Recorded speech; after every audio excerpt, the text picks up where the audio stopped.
Hi hello friends, எல்லாத்துக்கும் வணக்கம்.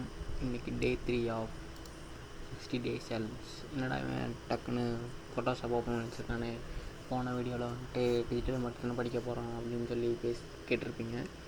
So நான் வந்துட்டு அது முடிவு எடுத்ததுக்கப்புறம் லைக் நிறையா ஆப்பில் போயிட்டு டிஜிட்டல் மார்க்கெட்டிங் வாண்டட் அப்படின்னு சொல்லி ஜாப் ஹையரிங் அந்த மாதிரி நிறைய இருந்துச்சு. நான் கால் பண்ணி கேட்கும்போது உங்களுக்கு என்ன மாதிரி தேவை அப்படின்னு நான் கேட்கும்போது எங்களுக்கு வந்துட்டு போஸ்டர்ஸ்லாம் டிசைன் பண்ணி அதை வந்து ப்ரொமோட் பண்ணணும் அப்படின்னு சொன்னாங்க. ஸோ டிஜிட்டல் மார்க்கெட்டிங்கில் அது வராது. ஆனால் வந்துட்டு ஒரு கம்பெனி வந்துட்டு ஸ்டார்ட் பண்ணி 2 வருஷமோ இல்லை 1 வருஷம் தான் ஆயிருக்கு அப்படின்னா கண்டிப்பாக அவங்க வந்து எல்லாத்துக்கும் தனித்தனி ஆள் எடுக்க மாட்டாங்க. எல்லாம் தெரிஞ்ச ஒரு ஆளை தான் எடுப்பாங்க. லைக் வந்துட்டு digital marketing, social media marketing, Google ads, Facebook ads, like SEO, அப்புறம் கிராஃபிக் டிசைனிங்.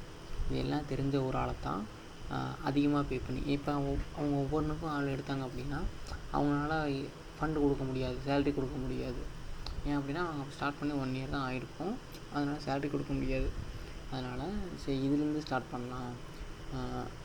எல்லாமே கற்றுக்கிறது நல்லா தானே, சரி நம்ம கற்றுக்க தானே போகிறோம். ஸோ அதனால் இன்றைக்கி வந்துட்டு எபிசோட் 3 2 எபிசோடில் என்ன சொல்லியிருப்பேன் அப்படின்னா, ஃபஸ்ட் எபிசோடில் வந்துட்டு ஒரு 4 விஷயத்தை ஃபாலோ பண்ண சொல்லியிருப்பேன். செகண்ட் விஷயத்தில் வந்துட்டு நான் எதனால் இதை சூஸ் பண்ணேன்னு சொல்லியிருப்பேன். அது நிறையா பாத்வேவும் இருக்கும், அதையும் நீங்கள் போய் பார்த்துக்கலாம். ஸோ இன்றைக்கி ஃபோட்டோஷாப்பில் நான் ஒரு வீடியோ பார்த்தேன். எதுவுமே பே பண்ணி நான் படிக்க போகிறதில்ல, எல்லாமே ஃபுல் அண்ட் ஃபுல் ஃப்ரீ தான். ஸோ நான் வந்துட்டு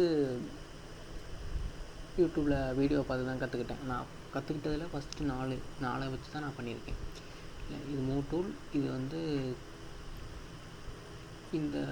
அந்த ஸ்கொயர் மாதிரி, அந்த ஸ்கொயரை மட்டும் கட் பண்ணுற மாதிரி, இது கட்டூல், இதுவும் கட்டூல். இந்த 4 டூலை தான் நான் யூஸ் பண்ணி ஒரு டிசைன் பண்ணியிருக்கேன். ஸோ அதை தான் நான் ஷோ பண்ணவும் போகிறேன். அதில் நிறைய லேயர்ஸ் வச்சு தான் நான் பண்ணியிருக்கேன். ஸோ இது எல்லாமே நான் ஒரு யூடியூப் பார்த்து தான் கற்றுக்கிட்டு இருக்கேன். இது ஒரு லைக் ஒரு 30 வீடியோ பக்கம் இருக்குது. அதில் எல்லாமே வந்து குயிக்காக தான் கற்றுக்கிட்டுருக்கேன். ஒரு நாளைக்கு ஒரு 3 மணி நேரம் 4 மணி நேரம் ஸ்பெண்ட் பண்ணி தான் கற்றுக்கிட்டுருக்கேன். ஸோ வாங்க நான் அதை காட்டுறேன். ஸோ இதுதான், ஸோ சிம்பிளாக நான் பண்ணியிருக்கேன். இதுதான் நான் தம்ப்நெயிலாகவே வைக்க போகிறேன். நீங்கள் முன்னாடியே பார்த்துட்டு வந்துருப்பீங்க, இதுதான் தம்ப்நெயிலாக இருக்கும். ஸோ இதுதான் நான் வைக்க போகிறேன். இதுதான் நான் க்ரியேட் பண்ணது. லைக் வந்துட்டு இது ஒரு பேக்ரவுண்ட், இது ஒரு பேக்ரவுண்டு, இது ஒரு பேக்ரவுண்ட், இது இந்த பேக்ரவுண்டு, இது எல்லாமே தனித்தனி லேயர்ஸ். நீங்கள் கீழே பார்த்தீங்கன்னா தெரியும், எல்லாமே தனித்தனி லேயர்ஸ். இது எல்லாமே வந்துட்டு ஃபஸ்ட்டு நான் கற்றுக்கிட்டேன், அதுக்கப்புறம் தான் இம்ப்ளிமெண்ட் பண்ணேன். ஸோ அதை தான் உங்களையும் பண்ண சொல்கிறேன். ஃபஸ்ட்டு கற்றுக்கங்க, அதுக்கப்புறம் ஏர்ன் பண்ண ஆரம்பிக்கலாம். ஸோ இது வந்து எபிசோட் 3. ஸோ எபிசோட் 4, 5லாம் வந்து ரெகுலராக வந்துகிட்டே இருக்கும். மறக்காமல் ஃபாலோ பண்ணிக்கோங்க. ஸோ நீங்கள் ஸ்டார்ட் பண்ணிட்டீங்களா இல்லையான்னு கீழே கமெண்ட் பண்ணுங்கள். நெக்ஸ்ட் வீடியோவில் நான் இதில் என்ன அதிகமாக கற்றுக்கிட்டேன் அப்படின்னு சொல்லிட்டு நான் அடுத்த வீடியோவில் போகிறேன். ஓகே, பாய் பாய்.